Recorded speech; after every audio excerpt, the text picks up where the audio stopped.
Hi, I'm Eliza, a 21-year-old computer science student. Before I dive into my story, please make sure to like and subscribe for more updates. Growing up, I always felt like an invisible piece of furniture in our lavish home. My family? Well, there's my dad, George, who's all about his textile empire, Mom, Sylvia, who's constantly living in the shadow of her in-laws, my twin brother, Jason, the golden boy, and then there's me. Oh, and can't forget my rocks, grandparents Edna and Harold. One evening, I sat down at the dining table with my laptop, the clacking of the keyboard the only sound in the otherwise silent room. "Eliza, must you always be working? Can't you be like Jason, have some fun?" Mom remarked, eyeing me over her magazine. I just rolled my eyes. "College isn't cheap, Mom, and someone's got to work for a scholarship since we're not all born with a silver spoon like Jason." She huffed, turning away. "You always make things difficult." Dad, barely looking up from his business papers, added, "You should be more grateful, Eliza. We've given you everything." "Everything but attention," I muttered under my breath. My phone buzzed, a message from my best friend Lily. "Still up for that study session tonight?" I quickly typed back, "Can't, drowning in code and family drama."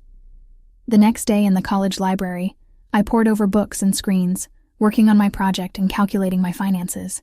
The scholarship was crucial. I couldn't afford another year without it. Suddenly, Jason sauntered in, headphones blaring. "Hey sis, party at Delta Phi tonight. You should come." I scoffed. "And watch you play beer pong?"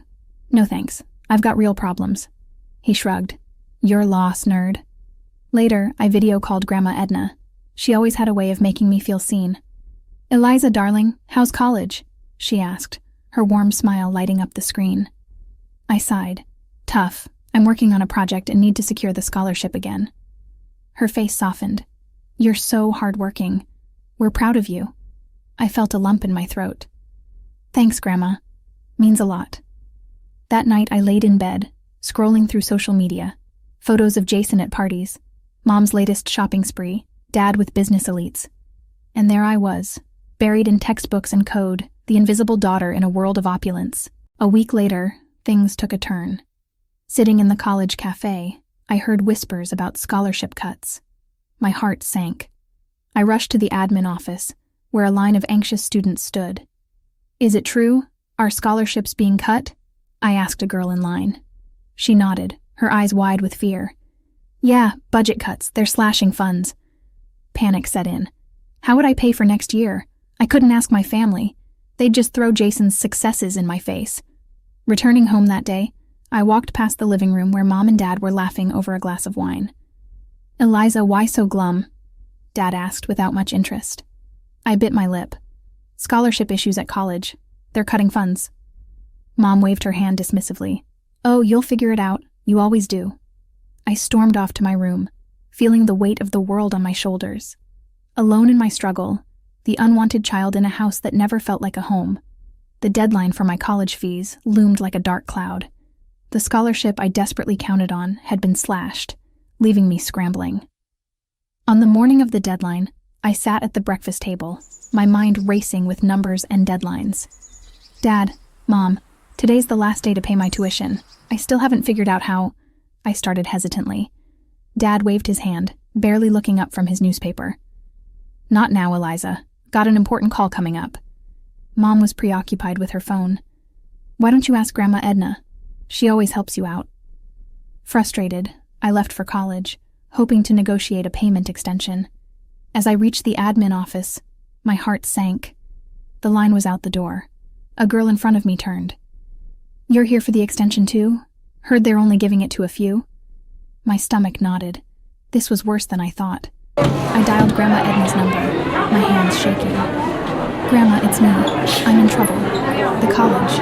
They've cut the scholarship, and today's the deadline. I don't know what to do," I blurted out. Grandma Edna's voice was laced with worry. "Oh dear, let me talk to Harold. We'll figure something out." "Don't worry, sweetheart." I waited anxiously, pacing outside the office. Time ticked away mercilessly. Then, Grandma called back. "Eliza, we've managed to arrange the funds.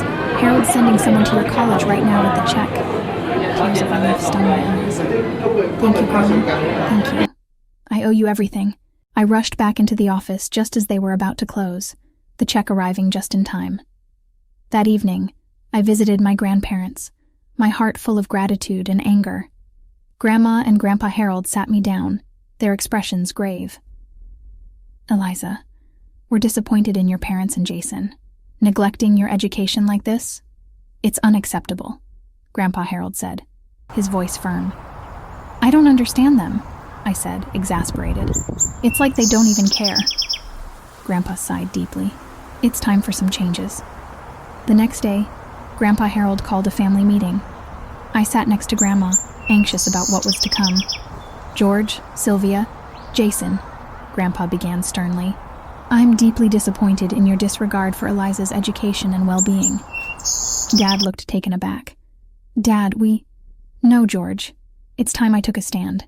Eliza has shown resilience and determination, qualities that seem to be lacking in the rest of you." Jason snickered. "Come on, Grandpa, it's just college." Grandpa's gaze hardened. "And it's just the family business and inheritance too, Jason. As of today, I am altering my will. Eliza is to receive the share I had reserved for you, Jason. It will go to her future children or charity, should she choose not to have any." The room fell silent. Mom's face drained of color, while Dad sat, dumbstruck. Jason looked like he had been slapped. But Grandpa, that's not fair," Jason protested. "Fair? What's not fair is how Eliza has been treated in this family. I've made my decision," Grandpa declared, his voice leaving no room for argument. I sat there, a mix of emotions swirling within me. Guilt, vindication, and a sense of justice. But mostly, I felt an overwhelming sense of gratitude towards my grandparents, the only ones who truly seemed to see me. The days following the crisis were a whirlwind. I threw myself into my work, determined to make something of myself. My project, a software solution for small businesses, began to take shape. I even started thinking about turning it into a startup. In the university's co-working space, I met Mark, another student entrepreneur. "Hey Eliza, heard about your project. Sounds impressive." I smiled, grateful for the recognition. "Thanks, Mark. It's my baby. Planning to turn it into a startup." He nodded, impressed. "You got the drive. Let me know if you need a partner." Our conversations grew frequent. Mark became not just a collaborator, but a friend, someone who saw me for who I was, not just the overlooked daughter. Meanwhile, at home, things were spiraling. Jason's situation worsened. One evening, I overheard Mom and Dad talking in hushed, worried tones. "Jason's dropped out," Mom whispered, disbelief in her voice. Dad sounded exhausted. "And there's more. He's in rehab, and the girl, Mia, she's pregnant." I stood frozen outside the door, the news hitting me like a wave. My invincible brother, the golden child, was falling apart.